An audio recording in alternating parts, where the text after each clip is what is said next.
E aí, amigos e amigas, agora chegou. Chegou a hora que todo mundo estava esperando, o pessoal ficar só perguntando, quando é que vai ter soluções? Quando é que vai ter soluções? Quando é que vai ter soluções? E aí, amigão, chegou soluções, viu? Chegou soluções, tá na área.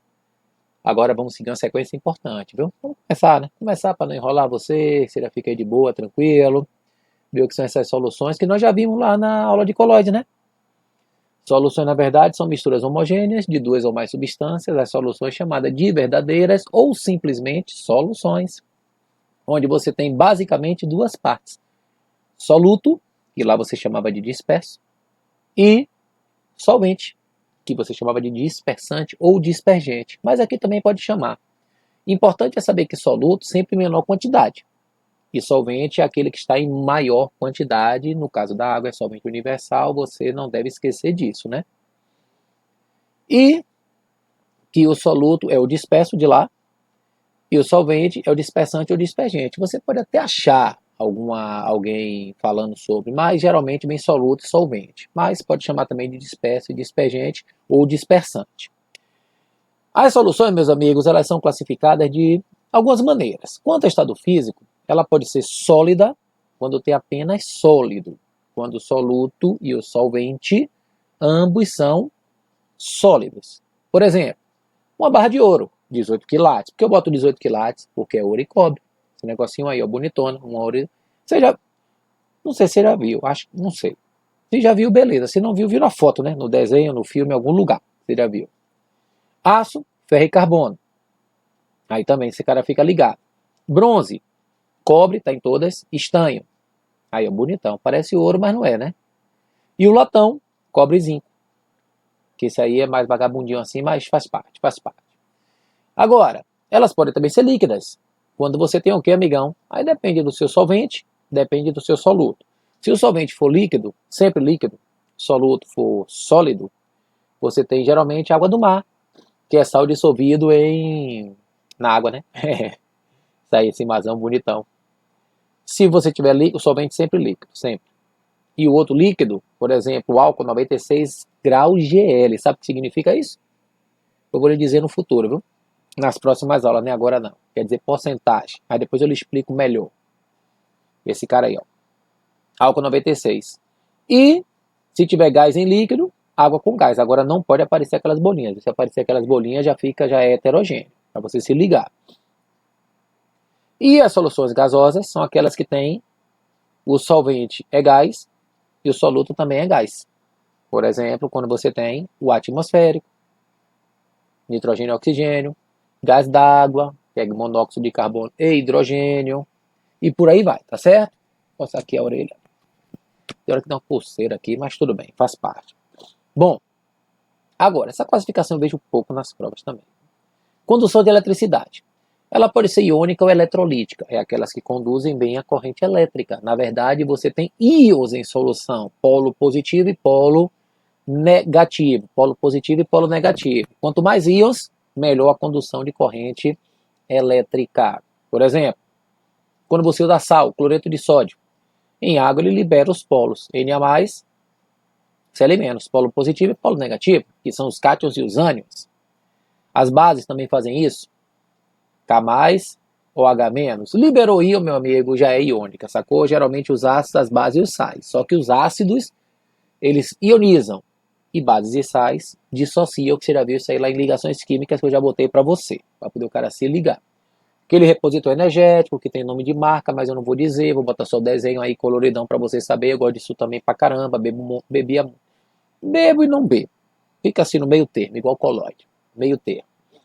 Bom, as moleculares são aquelas que vêm de ligação molecular, que o pessoal chama de covalente, ou seja, não tem íon. Se não tem íon, não conduz eletricidade, são moléculas, são moléculas. Aí quando você pega, por exemplo, geralmente o pessoal coloca muito aqui, ó, as oses, frutose, glicose, e quando você coloca em água, olha o que é que você tem, ó, não tem carga positiva nem negativa. Se não apareceu carga, amigo, significa dizer que não tem íon. Se não tem íon, significa dizer que não conduz eletricidade. É assim que ele vai lhe perguntar na prova.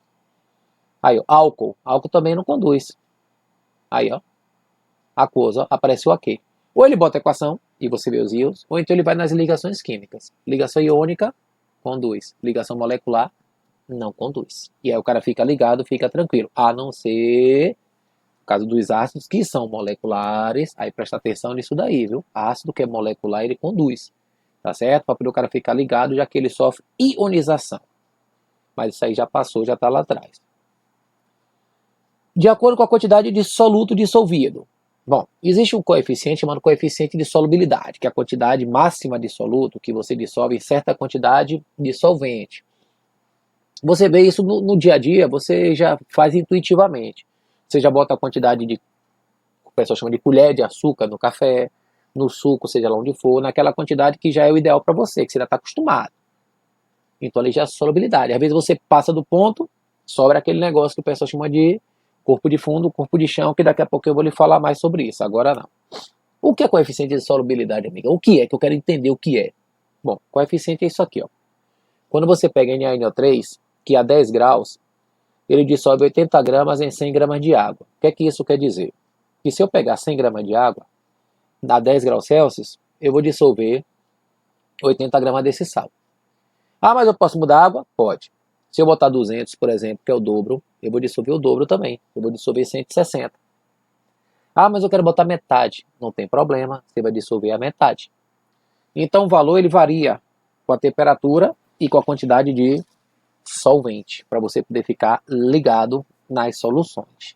Agora, isso aí serve, que a gente vai ver isso com detalhes, para poder você classificar as soluções, como insaturada, que é aquela que não atinge o coeficiente de solubilidade, fica abaixo.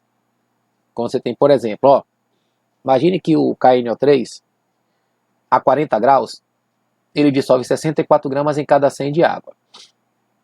Se eu pegar um sistema onde tem 100 gramas de água, e aí eu coloco 50 gramas de KNO3, eu coloquei menos do que a solubilidade dele, eu coloquei menos do que 64. Então, ela é insaturada. Certo? Coloquei menos. Saturada é aquela que fica exata, igual, no ponto. Se eu pego aqui, por exemplo, NH4Cl a 25 graus, dissolve 40 gramas em 100 de água. Então, se eu pegar 100 gramas de água e colocar exatamente 40 de NH4Cl, então ela com certeza vai ser saturada. O soluto fica em equilíbrio com o solvente. Equilíbrio com o solvente. E a supersaturada, ela tem uma quantidade acima. Agora preste bem atenção. Ela fica acima da solubilidade. Só que aí ela tem um joguinho para ser feito. Por exemplo, se você pega aqui, ó, KCl a 25 graus Celsius, ele dissolve 36 gramas por 100 de água. E a 40, ele dissolve 40 gramas por 100 de água. A supersaturada, você tem que fazer um balai de gato aqui que eu vou lhe mostrar. Que é fácil você prestar atenção. Ó, imagine que você tem aqui um sistema com 100 gramas de água a 25 graus Celsius. Se está a 25 graus Celsius, ele só dissolve 36 gramas, que está aqui, ó. Mas você quer colocar 40. Quando você coloca 40, o que acontece? Vai sobrar esse restinho aí no fundo, ó. Esse restinho aí vai ser, sabe quanto? Se eu coloquei 40 e ele só dissolve 36, significa dizer que esse restinho são 4 gramas. Esses 4 gramas você chama de precipitado, corpo de fundo ou corpo de chão. Você vê que foi todo errado que eu falei aqui, né? Mas é isso aí. Precipitado, porque eu não estou olhando para esse negócio agora que eu estou vendo. Eu estou olhando para você. Quer dizer, eu estou olhando para você, mas não estou olhando. Corpo de fundo, corpo de chão ou precipitado. Então repare, eu estou a 25 graus. Eu só dissolvo 36, mas eu coloquei 40. Aí você fala assim, agora o que é que eu faço? Você faz isso daqui, ó. Preste bem atenção que ela está saturada. Com corpo de fundo, chama assim, ó, saturada com corpo de fundo. Agora repara. Você pega essa solução de 100 gramas com 40 e faz nela, sabe o quê? Aquece. Você passa de 25 para 40 graus. Aí quando você aquece, ela já passa a ser uma solução saturada sem corpo de fundo. Aquela parte que está ali embaixo já dissolveu. Porque era 25, só dissolvia 36. Agora com 40, você dissolve os 40. Então está tudo dissolvido. Só que aí, depois que você aquece, você faz, sabe o quê? Você pega essa solução e faz isso daqui, ó, um resfriamento. Só que é um resfriamento muito lento, em repouso, porque essa solução ela fica instável. Então o que está acontecendo aqui? Ó? Você vai sair de 40 para 25. Só que preste atenção. Quando você chegou no 25, significa dizer que ele só dissolve 36. Só que pelo fato de você ter aquecido e o resfriamento foi lento e em repouso, esses 40 eles ficam na solução. Ou seja, ela está instável e está supersaturada. Ela está acima da solubilidade, mas porque você fez um truque. Se você pegasse, como você pegou ali, ó, jogou 40 nos 25, ela está saturada com o corpo de fundo. Mas só que eu aqueci para 40 e depois eu esfriei para os 25. Então se eu faço isso, eu consigo supersaturar. Só que qualquer coisinha que você faça, um toquinho que você dê, esses 4 gramas ó, já vão para o fundo do sistema. Então é assim que você consegue produzir uma solução supersaturada. É desse jeito. A mínima perturbação, aí ela vai ficar igual a de cima. Aí vai voltar a ser de cima. Então se você deixou ela quietinha, ela está supersaturada. Mas se não, amigão, aí já era, tá certo? Pegou a manha, tá na solubilidade a 25, você aquece para 40, resfria para 25, devagar, devagar, devagar. Chegou aí, pronto, supersaturou sem problema nenhum. Certinho? Ah, tipo aquele mel, quando ele vai cristalizando, o melado de cana, exatamente, alguns xaropes e por aí vai. E aí tem gente até que gosta, né, de comer aquele negócio. Mas tudo bem. Bom, uma solução diluída, isso aí a gente vai estudar mais no futuro, é aquela que tem pouco soluto e muito solvente. Geralmente ela tem isso aí, ó, concentração molar menor ou igual que 0,1 mol por litro. E concentração molar nós não vimos ainda. Então, solução diluída nesse primeiro momento é aquela que tem bem pouquinho soluto e muito solvente. E a solução concentrada é o oposto. É aquela que tem muito soluto para pouco solvente. Aí a concentração molar vai ter que ser maior. Só que isso aí eu vou lhe falar depois. Só que hoje você vai saber assim, ó. Quando o pessoal diz, esse café tá fraco. Não existe café fraco, tem café diluído. O café tá forte, é concentrado, igual suco. Então o cara fala dessas coisas aí para poder ficar ligado, tá certo? Então diluído e concentrado, diluído pouco soluto, muito solvente, concentrado, muito soluto, pouco solvente, e a gente vai estudar isso depois com detalhes. Para agora é treinamento. Treinar, amiga. O treinamento é fundamental. Quando você pega aqui, ó, uma solução de cloreto de sódio, foi adicionado um cristal desse sal e verifica. Lê aí, que soluções, agora nossas aulas vão ser assim. Hoje teve muita teoria, mas as próximas vão ser assim. Pouca teoria, bastante exercício. Pouca teoria, bastante exercício. Porque físico-química é isso aí. Se liga que eu tô com você. Vamos nessa. Já leu? Pega os pontos importantes. Ó. Você leu? Vá, vou ficar calado. Não, você pausa. Pause aí. Pausou. Pronto, agora eu vou lá. Ó. Olha o que ele fala. Uma solução de cloreto de sódio foi adicionado um cristal desse sal. Então aqui eu tenho uma solução. E eu botei um cristal que não se dissolveu. Então ele está aqui, ó, sem dissolver. Provocando assim a formação de um precipitado. Bom, se a solução estava lá e eu adicionei um cristal que ele não dissolveu, significa dizer, amigão, que essa solução ela já chegou no limite dela. Ela já chegou no limite. Se você colocou esse sal e ele formou esse precipitado, lembra do que nós fizemos nesse instante? Sua solução é supersaturada. Supersaturada. Ou saturada com corpo de fundo. Certo? Para poder o cara ficar ligado, ficar tranquilo. Então ela é saturada não, ela é super saturada. Tá certo?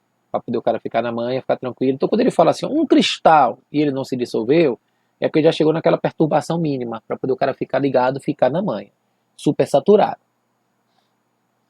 Segundo e último de hoje, viu? De hoje não, de agora, dessa aula. Tem uma tabela. Vá, pause. Já pausou, já leu, não vou ficar aqui esperando, claro, né? Porque senão a gente perde muito tempo, se ligue bem. O que é que nós temos aqui, ó? Em 100 gramas de água, então ali a tabela já dá em 100 gramas de água, 20 graus Celsius, temperatura de 20, adiciona-se 40 gramas de KCl. 40. Mas repara que a tabela foi o que você adicionou. A tabela me dá 34. Você adicionou 40, mas de acordo com a tabela, a solubilidade dele a 20 graus é de 34 gramas em 100 gramas de água. Então o que aconteceu? A tabela me diz que a 20 ele dissolve 34, mas ele está botando 40. Significa dizer que dissolveu somente 34. Quando ele faz isso, ele está dizendo exatamente isso para você. A 20 graus, a solubilidade é 34. Então, se eu botei 40, só dissolve 34. Ou seja, vai sobrar quanto? Vai sobrar 6 gramas, que é o precipitado, que é o corpo de fundo, que é o sólido. Aí ele fala, após forte agitação, observa-se a formação de solução saturada sem corpo de chão. Não, tem corpo de chão que são 6 gramas. Solução saturada com 34 gramas de KCl dissolvidos em equilíbrio com 6 gramas do sólido. Aí quer dizer, esse é o corpo de chão, é justamente a sua resposta. Letra B. Solução, aí ó, solução extremamente diluída, extremamente concentrada, isso a gente vai ver depois, tá certo? Bom, isso é um começo, próxima aula, só exercício disso. Não perca a próxima, que é mais importante, tá certo, amigos? Jogue duro, valeu e fui!